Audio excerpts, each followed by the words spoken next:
Hey, what's up, people? It's still MUFC Bias. I'm your host, Ice. As usual, I'm here to bring you the latest transfer news and gossips regarding Manchester United, our darling club.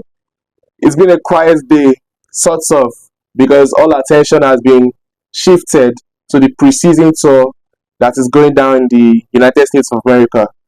The team jetted out today to Los Angeles, and yeah, it involved quite a number of senior players. You know, the Rashfords, the Casmeros, the Ericssons, the McTominays. Yeah, Hojlund also is back. Was among the team that jetted off to Los Angeles to start the preseason tour of the USA. But because of that, it's been a very quiet day in terms of transfers. You know, after getting in the two players in Zexi and what's the other guy's name?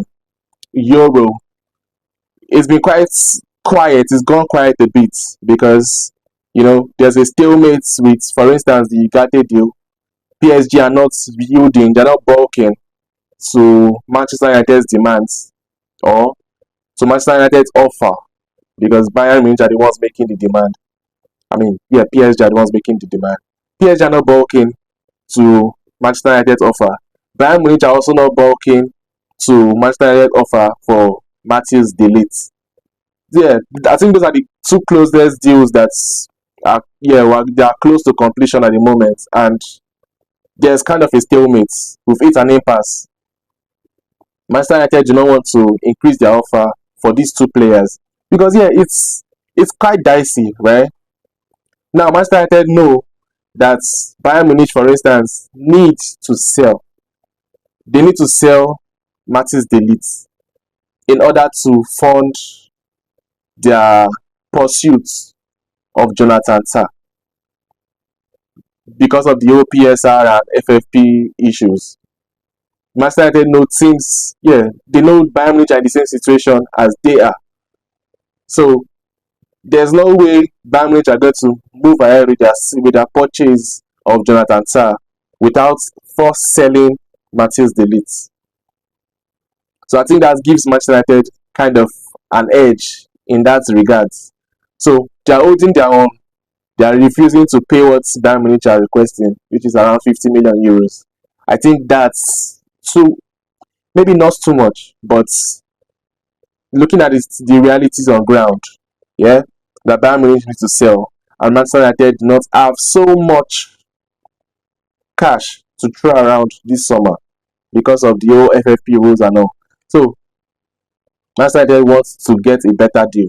That deal is still hanging on the line. Even if personal terms have been agreed with the player, the fee needs to be agreed before that deal can cross the line. I'm sure it will. There's still so much time in the transfer window.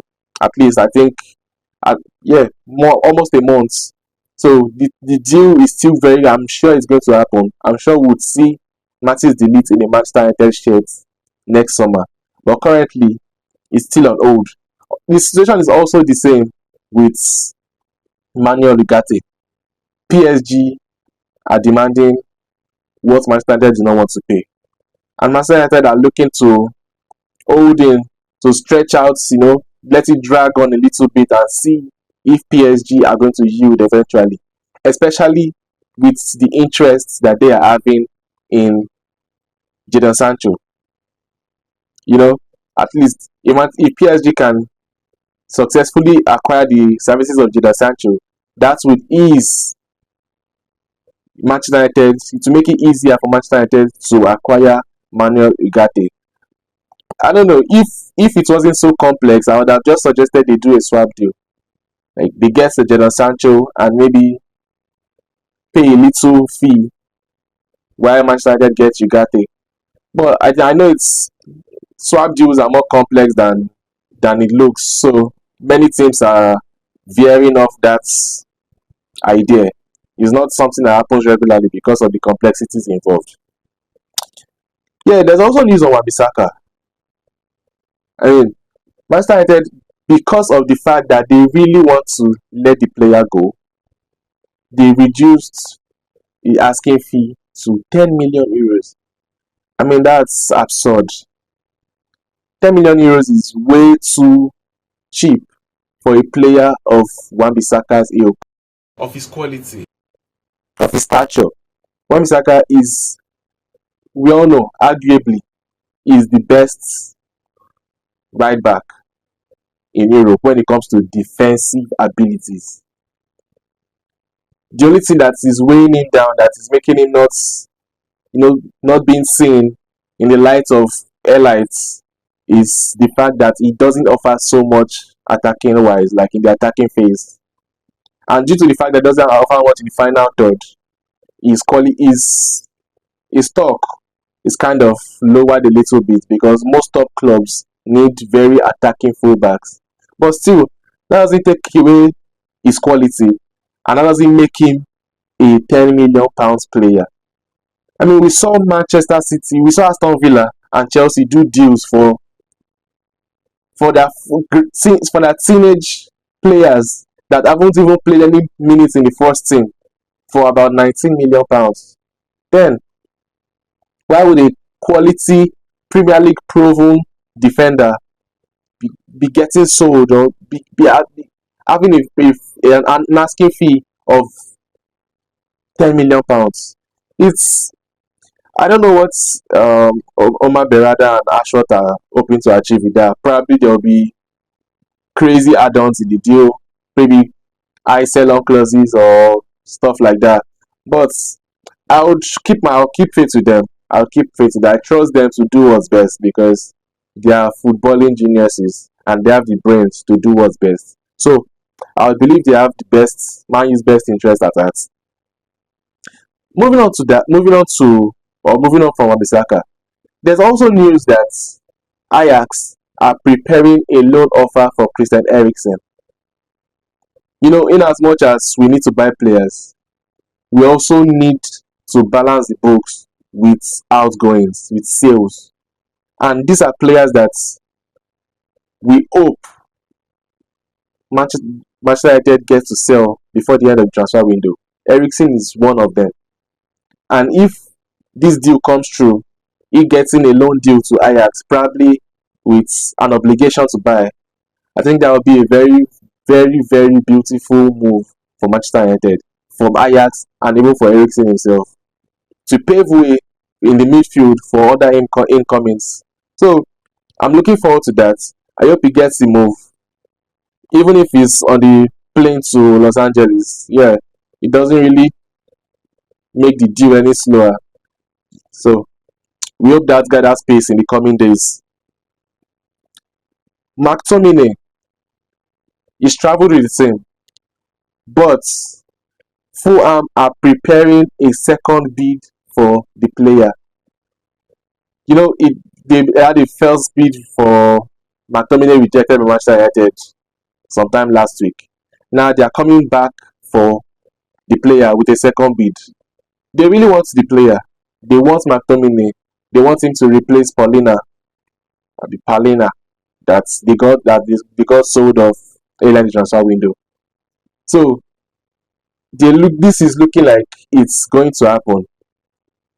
They were in for the player last season, but Manchester United couldn't sell because they didn't have a replacement for him last season. But currently, with the deal Manchester United are looking to complete in the midfield department, McTominay is very up for sale, and I really hope Fulham gets a suitable offer to Manchester United, and that deal gets across the line. So we're hoping to get Fulham by McTominay this summer, and that will, to make way for probably a player like Manuel Ugarte or Amrabat to get signed by Manchester United. And talking about Amrabat, according to Fabrizio today, he said Manchester United have been talking about, they made inquiries about Fofana, the Monaco midfielder, and all the other midfielders. But the two names that are being discussed internally are Manuel Ugarte and Amrabat. It's looking like it's either of them or both of them. Time will tell. But I think any of those two players will be a very welcome addition to the squad. They would improve Manchester United squad a whole lot. Manuel Ugarte or Amrabat replacing a Casemiro, for instance, who is past his prime. I think that would be a very great addition to the squad, and it will improve the way we play football a whole lot. Yeah, so Omar Berada, Ashworth, Wilcox, and Braceford traveled with the squad to Los Angeles. Yeah, they're trying to get used to working in a team to support Eric Ten Hag. This is good days. Yeah, these are good days for Manchester United, and obviously, it's looking like Ten Hag is going to be off media duties for a whole lot. That responsibility is more likely going to lie on the director of football for the next season.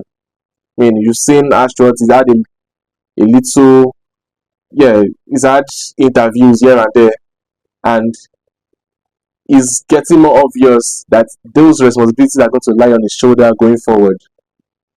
That will make Eric Ten Hag focus on the training and tactical discipline of the team and all that. Yeah, that's very good for Manchester United. Better days, real better days ahead. And next season is one that is promising. It's promising because I really hope to get the best and to see my Manchester United compete once again.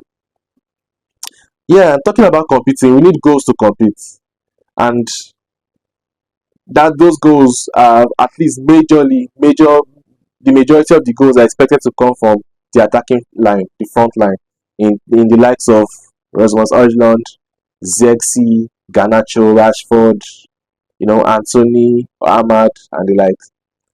But you know, many of them are not yet back in training because they were involved with their squad or with their countries into later parts of their competitions, the Euros and the Copa America. But Hojlund is back, and welcoming him was his new jersey number. Hojlund will be wearing the number 9 jersey for Manchester United next season. That is really exciting because he's our top 9, he's our big man up front, and he should have that jersey. So I I really hope that boosts him because sometimes these things have a way of boosting players psychologically. When you have the number 9 jersey, it shows that you are the go-to man, you are the trusted person up front. Unlike when you are wearing probably a 19 or a 17 as a striker, it tells, you know.